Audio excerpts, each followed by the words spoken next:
Bonjour à tous, j'espère que vous allez bien. Nous, on va très bien. Ça va mon titi? Oui, il va bien. Alors, sachez qu'il est très important de connaître les moyens de communication de votre chien. Déjà, pour mieux le comprendre, mais surtout pour favoriser les échanges optimaux avec lui. La qualité de la relation chien-maître dépend en effet dans une grande mesure de leur compréhension mutuelle. Le chien ne peut être que rassuré de constater que le maître lui assure tout ce dont il a besoin, comme des soins, de la nourriture, de l'attention. Alors, quels sont les 3 moyens de communication de votre chien? Je vous explique tout après le générique. C'est parti!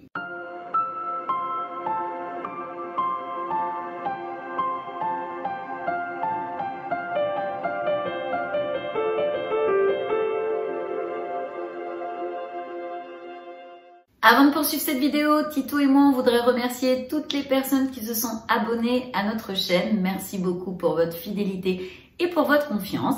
Pour les personnes qui ne sont pas encore abonnées, eh bien écoutez, n'hésitez pas à le faire. N'hésitez pas à nous mettre des beaux pouces bleus également en dessous pour nous encourager, Tito et moi. Et n'hésitez pas à activer la petite cloche pour ne louper aucune vidéo. On continue. La communication gestuelle du chien. N'étant pas doué de parole, le chien se sert de son corps pour faire parvenir ses messages à ses interlocuteurs. C'est le langage corporel. Sa posture globale renseigne sur son état d'esprit. Par exemple, un corps totalement détendu traduit la sérénité de l'animal. Il n'est ni en situation de stress, ni en situation de peur. La position. Si le chien est couché sur le dos, c'est bien souvent un signe de soumission envers ses congénères. Face à son maître, c'est aussi pour l'inviter à caresser son ventre. Lorsque l'arrière-train est relevé et l'avant du corps quasiment couché à plat, c'est une invitation au jeu. La queue. Généralement, le chien remue la queue lorsqu'il est joyeux, surtout si les battements sont rapides et ou à forte amplitude. En revanche, si les mouvements sont d'avant en arrière, c'est qu'il est prêt à la confrontation. Si la queue est gardée à l'horizontale et les oreilles dressées, c'est que le chien est sur ses gardes. Les oreilles. Le chien les rabat quand il a peur. D'ailleurs, tout son corps manifeste cette crainte, notamment la queue qui est placée entre les pattes arrière et sous le ventre. Il est à rappeler que la peur peut pousser le chien à mordre dans certaines situations, surtout lorsqu'il se retrouve coincé et qu'il n'a aucune autre issue que la contre-attaque pour mettre fin à ce qu'il perçoit comme un danger. La gueule. Quand le chien se lèche frénétiquement les crocs et les babines, cela peut être un signe de nervosité et d'inconfort vis-à-vis d'une situation ou d'un individu, congénère ou pas. Une gueule légèrement ouverte est souvent synonyme d'un état de détente. Les yeux.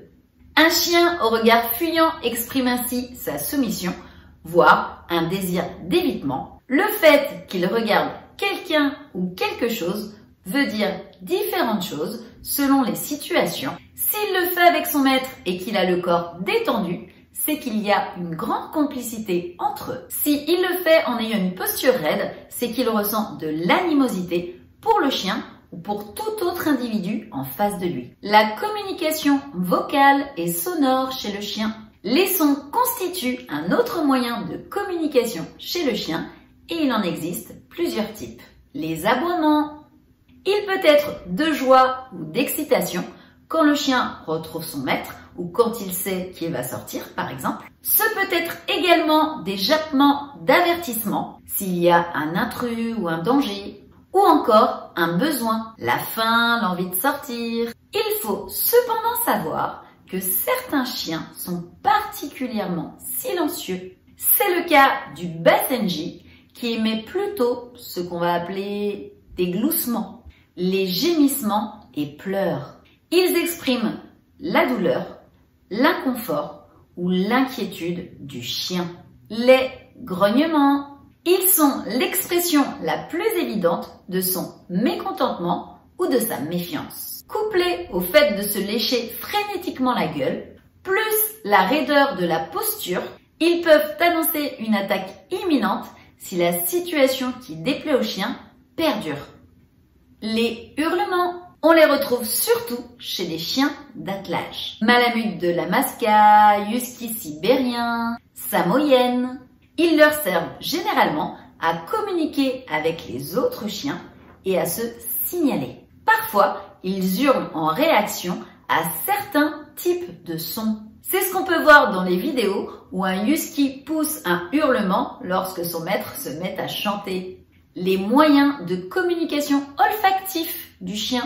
Les phéromones émises par les chiens sont porteuses d'informations précieuses pour leurs congénères dans diverses situations. C'est le cas, par exemple, lors des périodes de chaleur. Les signaux odorants sont véhiculés de différentes manières. Urine, déjection, salive, pour marquer son territoire, signaler sa présence ou son passage. On peut remarquer que la plupart des mâles dominants gardent leur queue relevée à l'horizontale, ce qui leur permet d'émettre davantage d'odeur par l'intermédiaire de leur glande anale. Eh bien écoutez, on en a fini pour cette vidéo, j'espère qu'elle vous aura plu et surtout qu'elle vous sera utile. Si c'est le cas, n'hésitez pas à nous mettre une avalanche de pouces bleus en dessous pour nous encourager, Tito et moi. N'hésitez pas à vous abonner à notre chaîne si ce n'est pas encore fait et à activer la petite cloche pour ne louper aucune vidéo. On fait 2 vidéos par semaine, Tito et moi.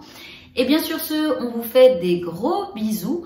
Protégez-vous et couvrez-vous parce qu'il fait très froid dehors. Vous voyez, même Titou, il a encore son petit pull et il ne veut pas l'enlever alors qu'on est à la maison et qu'il fait 19 degrés à la maison. Mais bon, c'est pas grave. D'ici là, on vous fait des gros bisous et puis on vous dit à très vite pour une prochaine vidéo. Bisous, bye bye!